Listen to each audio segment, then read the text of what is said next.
بسم الله الرحمن الرحيم لا حول ولا قوة إلا بالله العلي العظيم الحمد لله رب العالمين وصلى الله على سيدنا محمد وآله الطيبين الطاهرين. We continue our discussion about the 8th section of the book, which is about taqaddum wa ta'akhur, to precede or to follow. And we already started the first lesson in this section, which was about different types of taqaddum and ta'akhur. We told that one type of it is precedence in time, at-taqaddum az-zamani. This is not easy, not difficult, it's very easy. And we said, like, a time, for example, yesterday is before today, and also events that took place yesterday are before the events that take place today. So whether it's parts of time or events that occur in time, they have such relation between themselves. And is essence in action on the English one? I think you don't have it in English translation, yeah? Yeah, you don't have it here. So you just have to take notes. Then the second type that we discuss is at-taqaddum al-rutbi, when you consider something as a point of reference, and then different things which have different relations with that point of reference, some of them come in order before the others. For example, if we imagine the mihrab of masjid, then two people, one of them is closer to mihrab, one of them is farther away, for example, closer to the gate, to the entrance. So the one who is closer to mihrab precedes the one who is farther away. But if you change the point of reference and say, for example, we want to consider who is closer to the gate, it can be actually opposite. The one who used to be preceding can be now following. So this is not necessarily a matter of what is better or what is, more valuable. But we have a third type of taqaddum, at-taqaddum bil-sharaf, precedence in honor. And that is when two things have a merit and one of them has more. Like, for example, two people are generous, but one of them is more generous. Two people are virtuous, one of them is more virtuous. For example, Rasulullah and Amirul Mu'mineen, they both have honor, but Rasulullah is more honorable. He precedes in honor Imam Ali alayhi salam. The fourth type of taqaddum is what we call at-taqaddum bit-tab'a. At-taqaddum bit-tab'a. Tab'a means nature, like tabi'ah. At-taqaddum bit-tab'a means that the incomplete cause, al-illatun naqisa, okay, precedes ma'lul. Ma'lul by itself is mumkin. Al-illatun naqisa is also mumkin. Existence of illatun naqisa would not make it sure or guarantee that ma'lul is going to come. Yeah? Al-illatun naqisa can be there and we may have no ma'lul because other part of illat tamma is missing. But al-illatun naqisa precedes ma'lul in imkaniyya, because this is one level before ma'lul. So ma'lul depends on illat naqisa, and therefore we say illat naqisa is al-mutaqaddimu bit-tab'a. Imkani means possession, is it? Pardon? Possession is imkani. Imkan means contingency. In contingency, in possibility, illat naqisa is prior to ma'lul. But the main thing is the next one. التقدم بالعلية, to proceed in causality. And that is for العلة التامة. العلة التامة is necessary to exist when you have ma'lul. But ma'lul is also necessary. The question is, which necessity is more important? Which necessity comes first in order? Which necessity precedes? We say necessity of al-illatu tamma precedes necessity of ma'lul, because necessity of ma'lul comes from completion of the cause.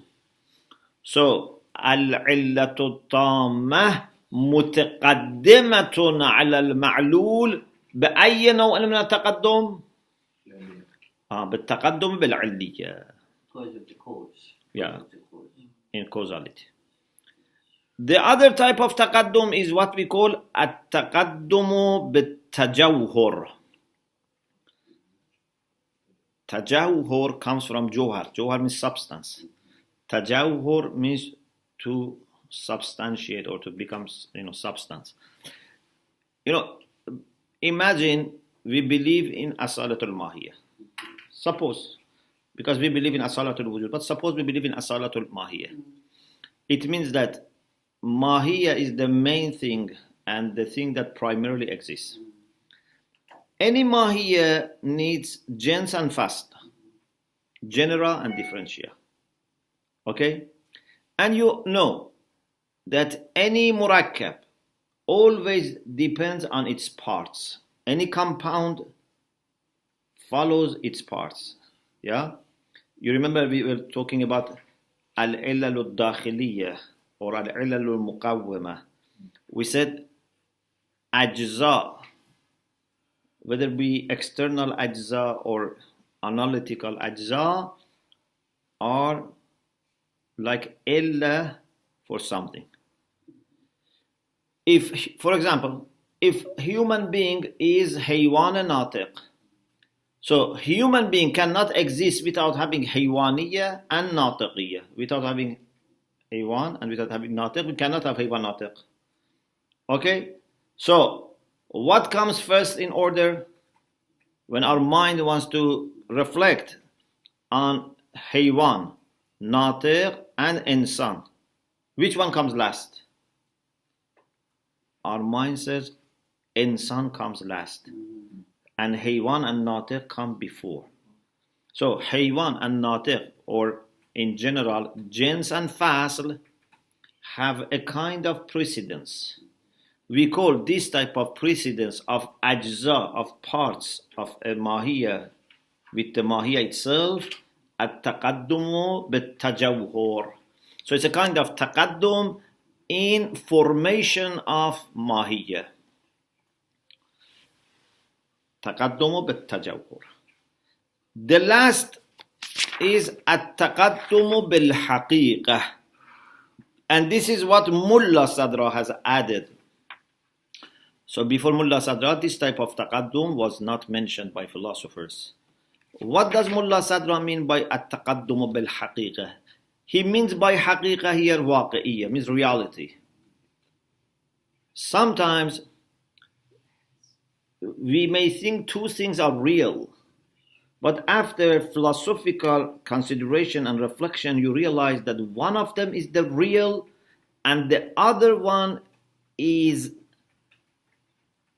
considered as real, but with some kind of majaz, with some kind of metaphorical usage of the term. It's not really existing. For example, when we believe in asalatul wujud, what really has reality is wujud. But still we may say mahiyya is also, for example, there is insan here, there is haywan here, there is animal here. Yeah, but what is really existing is wujud, not mahiyya. Mahiyya is with some kind of with some kind of expansion in meaning is considered to be real. So this is another type of taqaddum that Mullah Sadra has mentioned. Now we move on to the next lesson, which is about what is the reality of taqaddum and ta'akhur. Maybe what we have said already, of course, has given you some idea, but to expand, the author says, philosophers have said, al-mutaqaddim wal-mutaakhir are shay'an. I read in Arabic and then I translate and explain. Shay'an mushtarakan fi amrin. Two things that are sharing one thing, a third thing. So they have something in common. Shay'an mushtarakan fi amrin. Okay? So two things that have something in common. لكن كل ما يكون للمتأخر من الأمر المشترك يكون للمتقدم.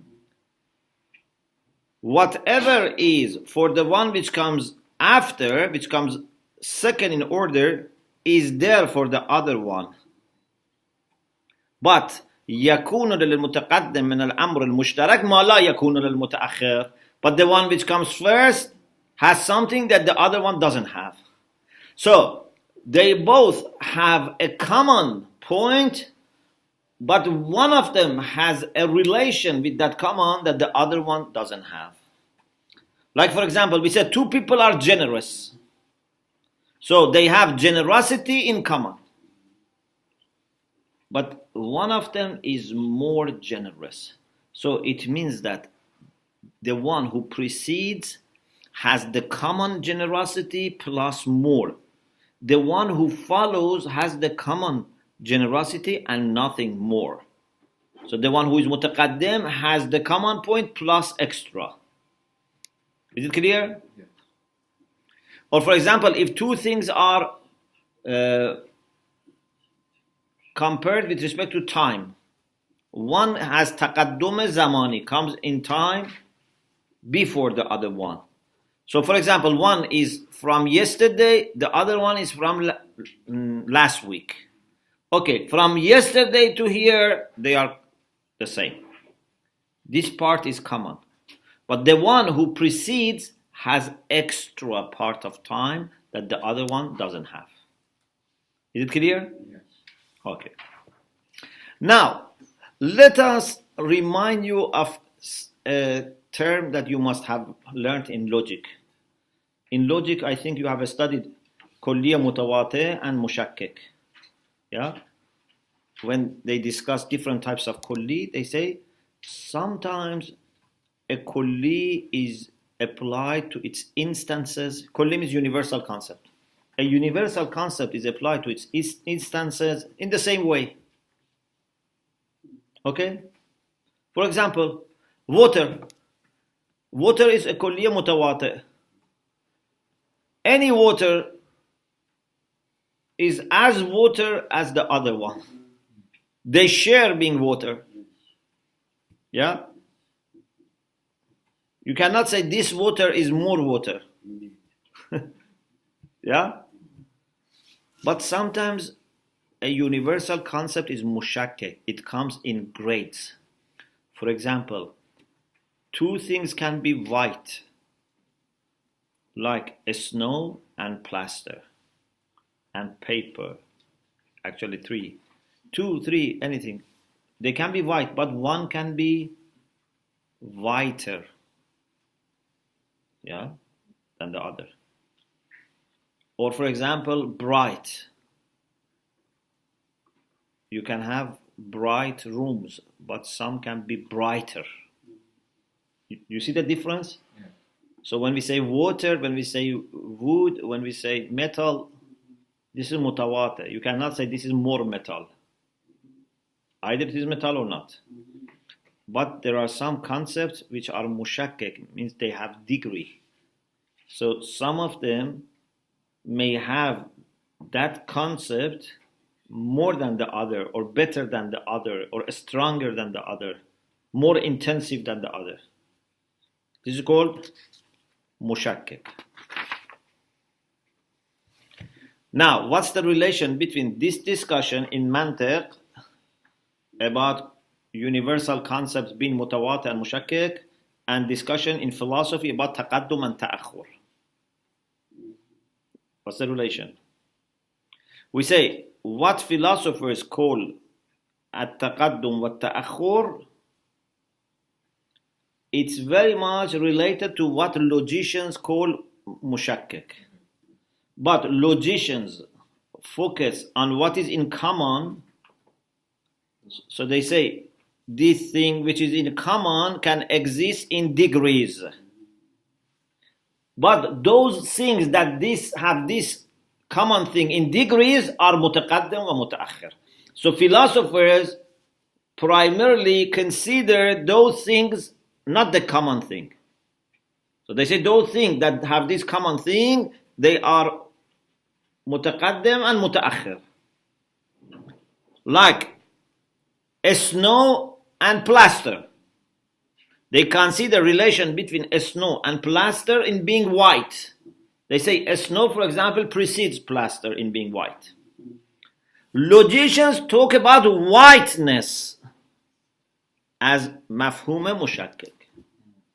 Is it clear? What do you mean plaster? Plaster for wall, we make, we say gatch, or in Arabic we say jas. It's like a Chalk. yeah.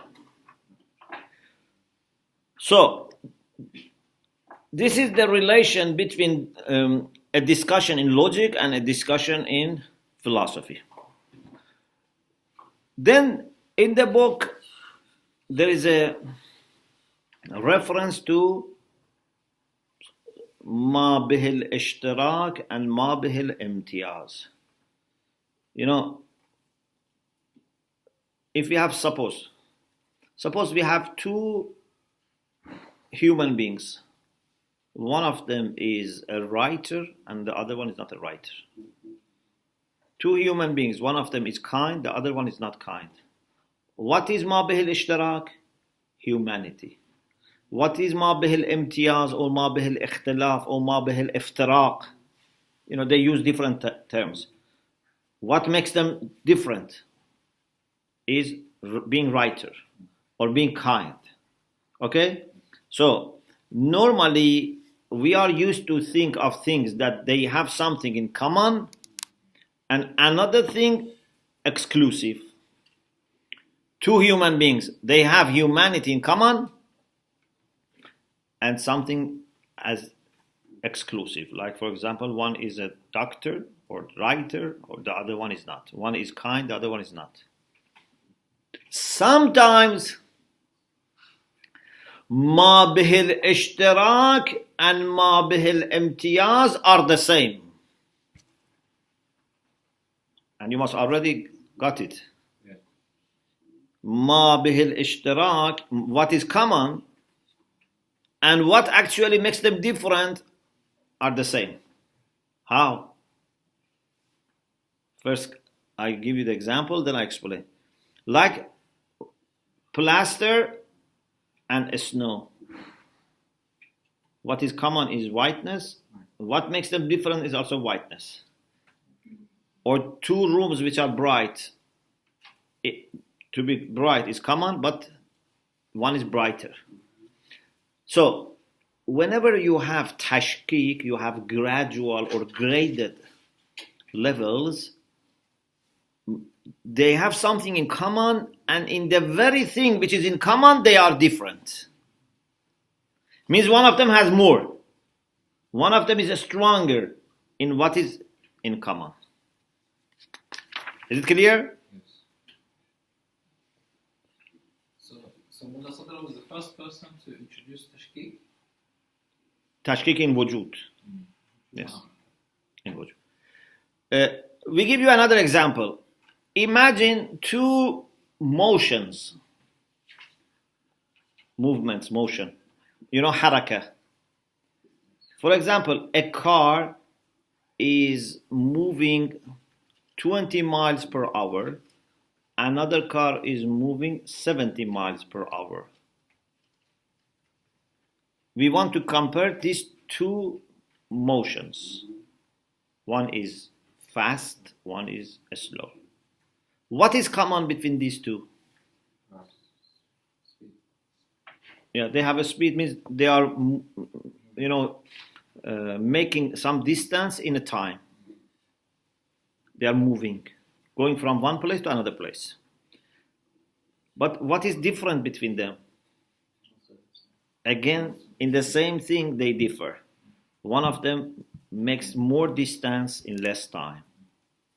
Yeah. So in haraka, they are sharing, they are similar, but also in haraka they are different. Because surat or a speed is not separate from haraka. It's the nature of haraka, which involves haraka in distance, haraka in space, involves making some distance. Mullah Sadra has the idea that tashkik is used only for wujud, for existence. In Mahiyya, we cannot have tashkik. For example, in some books they say, we cannot say this horse is more horse than the other one. This elephant is more elephant. Mahiyya either is there or not. Mahiyya is not something with elastic, property that you can expand or narrow. Either Mahiyya is there or not. But it is wujud that can be stretched. And, someone has a stronger wujud than the other one. In the beginning of the book also, we discussed about this issue. Sheikh, can I ask one question? Yes. In the same way that we say, for example, we can't say this is more man than this one. Yeah. Although that might be used as an expression to mean bravery, but that's separate. But what about this one exists more than this one? Now, I think maybe when we're comparing very different beings, like a mujarrad being with a insect, it's clear. But when we're comparing insect to insect, from the same type? From the same type. Like bee, one honeybee and another honeybee. Or maybe a horse with a cat. No, if they are from different mahiyya, then they are different. But we are talking about the same mahiyya. Yes. Two horses. You cannot say one of them is more horse. Yes, but Mullah Sadra believes that one horse is more stronger than the other, or faster than the other one. Yeah, no problem. You can say one is faster, but you cannot say one is more horse. Mm-hmm. So Mullah Sadra says that the mahiyya does not admit tashkik. Okay, but what about, for example, two different things? So you have a chair and you have a table. Two Yeah. different things. But there is tashkik in wujud. So one of them has more existence. What does that mean for the chair and the table? Because we say this exists, Because that exists. Mullah Sadra explains kathra, multiplicity, by two things. By hierarchical differences and horizontal differences. Horizontal differences are the differences between instances of the same mahiyya. For example, we may have 1 million horses. They are in the same level. But then horse and monkey, two different levels. Animals and plants, again, different levels. Each animal also is different. With human beings, Mullah Sadra in some of his books has a special idea, which is interesting. He says human beings are somehow unique in tabi'ah. Of course, we are not talking about jinns, But in this world that we experience, human beings are general. Are special. Because human beings are so different, and there is so much potential in human beings that one human being can be very much different from another human. You can never find two horses or two elephants or two wolves that differ as much as, for example, two people one is a murderer and unjust, another person is a mazloom who is just righteous and stands by virtues. You can never find this big contrast that we have in human beings, in animals, in plants. Okay? So Mullah Sadra says maybe then we can say human beings actually are not one mahiyya. They have different mahiyya, they belong to different anwa. No? A species? Yeah. So this is why human beings, can be from a'la illiyin to aswal safilin. So much different. With some people, you even wonder whether we can call them human being or not. And also, again, from the other side, also there are people that you wonder whether you can call them human being or not. Yeah, on both sides of the spectrum. Some people seem maybe more appropriate to call them animals. Some people may be more appropriate to call them angels. So human beings are very different. Yes. There's one thing. You see, the thing that God gave first was Nur of Muhammad. So is the Nur of Muhammad much higher than us altogether? So are they different mahiyya from us altogether? Nur of Muhammad was created before that, and they have excellence. The angels are created from them. We don't have anything like that. That is another aspect of our creation. It's a different perspective, a different, realm. We are talking about the material and worldly side. That's another, Nuraniya is different way of talking about human beings. It's like two different sides of the same coin. Yes. Sheikh, can you just give an example of hierarchical and horizontal difference? So just to get the idea. So hierarchical means there must be different degrees of existence. Means one of them must be higher, closer to the top. Vertical is hierarchical. Horizontal is not necessarily a matter of being higher or better or closer to the top. Differences in, for example, color, differences in shape, in size, in a space, even in time. Just for example, to the fact that someone is living today and another person lived 10 years ago. These differences are not hierarchical. These are horizontal. Okay? Okay, the next lesson is about those things which are related to time. For example, different parts of time. Imagine you have, for example, one day, morning and afternoon. What is the relation between morning and afternoon of the same day? For sure, morning comes before afternoon. Okay? Morning comes before afternoon. So, morning precedes afternoon. What type of precedence is this? We said at-taqaddumu zamani. This is precedence in time. Now question. Is this taqaddum wa ta'akhur, Is this precedence something which is essential for time and parts of time, or no? We say yes. Parts of time, by their very definition, cannot exist together. You can never have parts of time together. Any part comes when previous ones have expired and future ones have not yet come. So, for time, precedence is essential. But for example, me and you,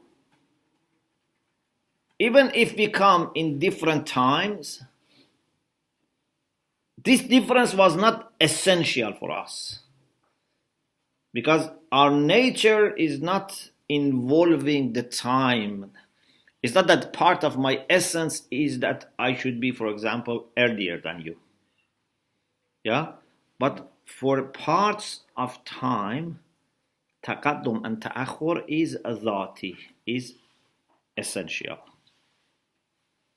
Okay? Actually, maybe for us, this is the easiest taqaddum. Whenever we say something precedes, quickly, time comes to our mind. Because this is the most obvious experience that we have about something preceding another thing. Yes? Obviously, this doesn't apply to like a grandfather, father, son relation. Yeah, it applies to that. But they come in different order because of time. So the first thing that primarily has taqaddum and ta'khur is the time itself. Okay? So time is a kind of continuity of different moments, and they come together, but in different time. So their togetherness is never in one time. Their togetherness is in the form of continuity. Also, you should remember that whether it is time or something that involves time, like harakah, there is continuity, not many gaps. Because, some people, there were some early philosophers, and maybe still today some people think that when you have a line which continues like harakah, it means that there are lots of stops, one after the other. Or lots of little harakah and stop, harakah, stop, harakah, stop. We say no. It's continuous. And there is no gap. If you have million of moments, it doesn't become time. Moment means something which has no continuity. Even millions or billions of moments would not make time.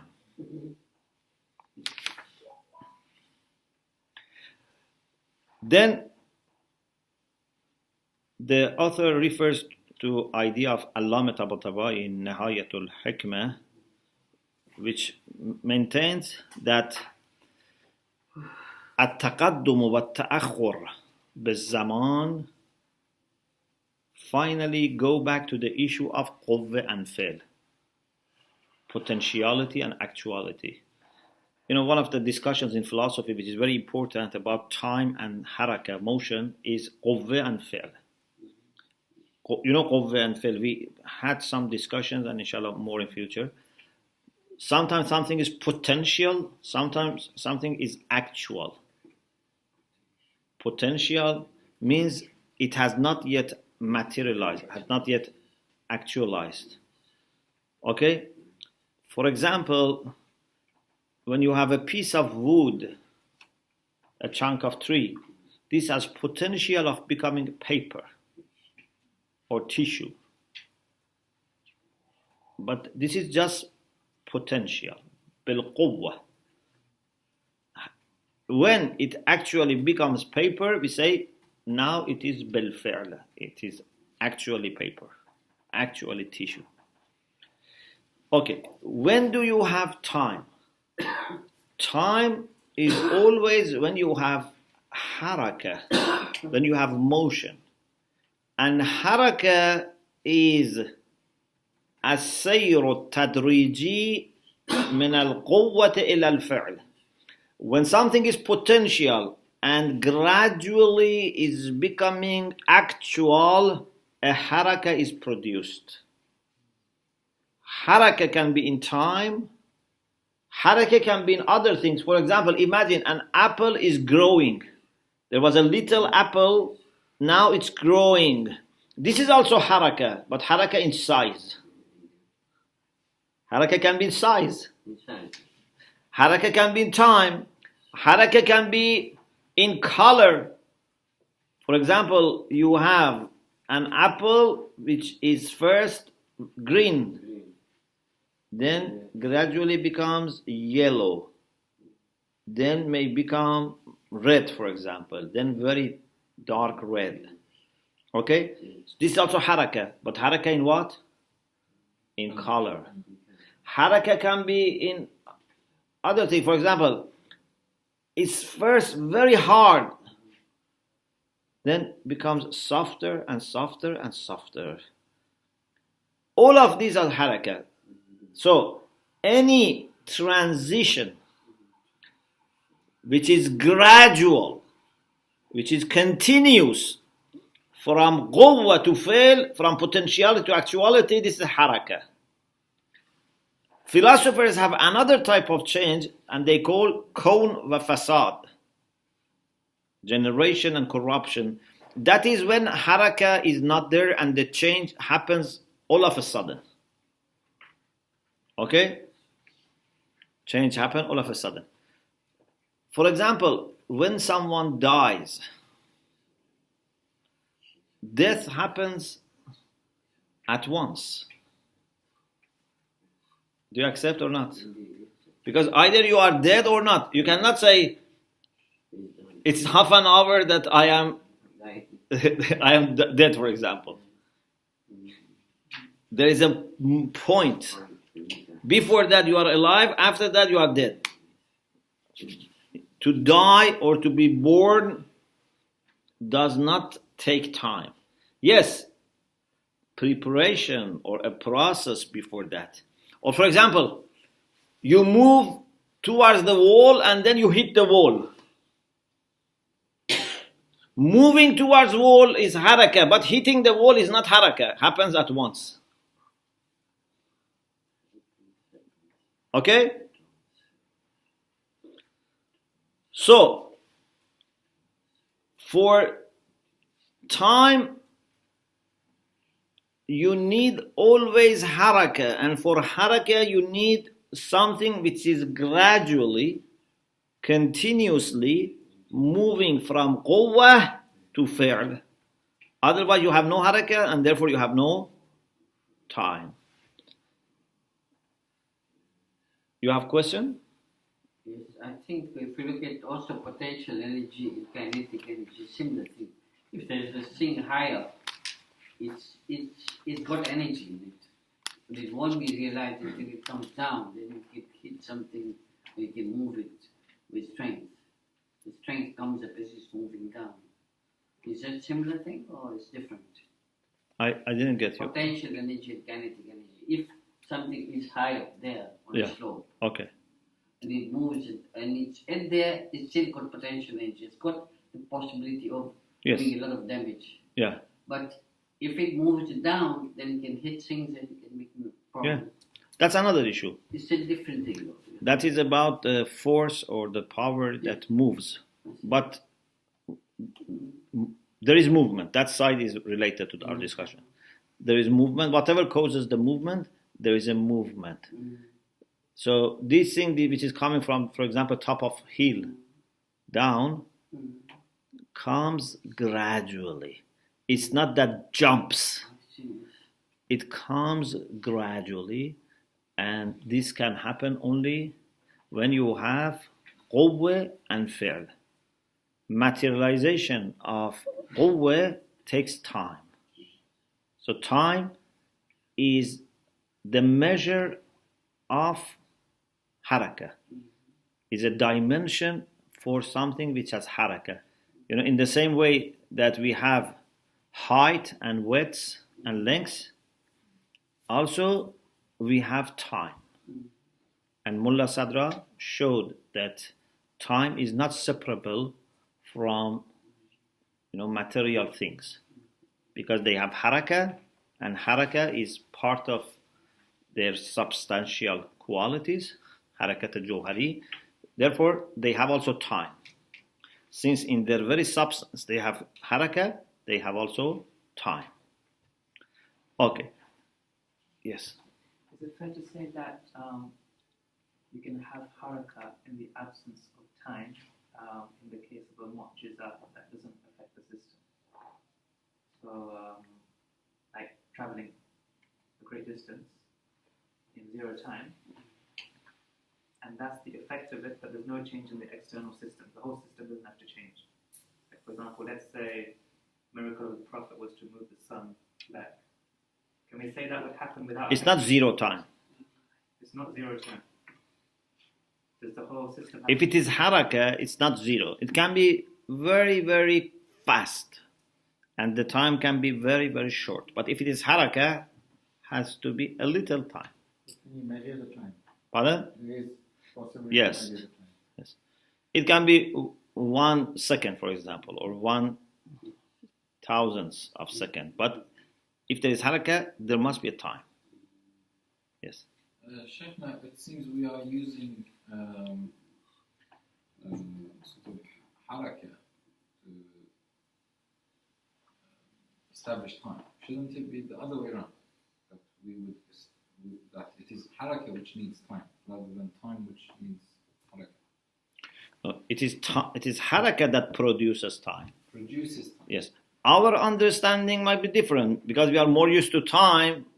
Maybe we understand time first, but otherwise, it's because of haraka that we have time. Because you gave the earlier example of apple. There was a haraka because it's become a flower. From flower it become small and then it's bigger. So the movement was there. That's why there is a time. Yeah. But if we take it in this sense, then we are making time relative to every single movement. Sure. So every single movement has its own. That is actually the real time. We, for the sake of making life easy, we have used the motion of sun and moon and earth as a standard time. So we have, day, week, month, year, okay? But indeed, this is not our real time. This is time for them. But we compare our own time with them. Otherwise, every person has his own time. From the time you start your existence till you, for example, die. Even, of course, after that, maybe in Barzakh still there is time. Everyone has his own time. But for the sake of convenience, we have agreed to use a standard time, which is day and week and year.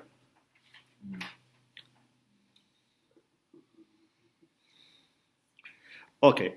Alhamdulillah, we finished also this lesson. The next lesson, we leave it for, inshallah, next semester, because it's one of the important issues in both Kalam and Falsafa, theology and philosophy, and that is the issue of Huduth or Qidam. Huduth, as you remember, we had it before, means to be preceded by Adam, by non-existence. Qidam means has no precedence of Adam, no history of Adam. Eternal, something that always was there. But Hadith is something that there was a history of non-existence. And inshallah, then we have to see whether the world, this material world as a whole, is Hadith or Qadim. Some mutakallimun, some theologians had the idea that the world has to be Hadith. Otherwise, if it was Qadim, it wouldn't need creator. But we say, to need creator has nothing to do with being Hadith or Qadim. It's a matter of whether there is Imkan Zati or not. If something is essentially, intrinsically contingent. It needs creator. It needs originator. Whether it exists for 1 year, 1 million years, or forever, would not stop him needing the cause or creator. Okay? So we don't accept that if something existed always, it doesn't need creator. We say what is important is not how long this has been there. What is important is in its very essence, is it واجب الوجود بالذات or ممكن الوجود بالذات? If it is necessary by itself, okay, then it doesn't need creator. But if it is contingent by itself, then no matter whether it is there for a short time or long time or forever, it still needs the cause. Inshallah, we discuss this next semester, inshallah. We ask Allah subhanahu wa ta'ala to make us grateful for all His blessings, and especially the blessing of being able to study in Jose. And we pray that inshallah He would help us with better understanding of ourselves and our relation with Allah subhanahu wa ta'ala and the whole creation. Because if you understand where you stand, what is your relation with the creation and with Allah subhanahu wa ta'ala, then many things for your life would become more understandable, inshallah. Alhamdulillah, Rabbil Alameen.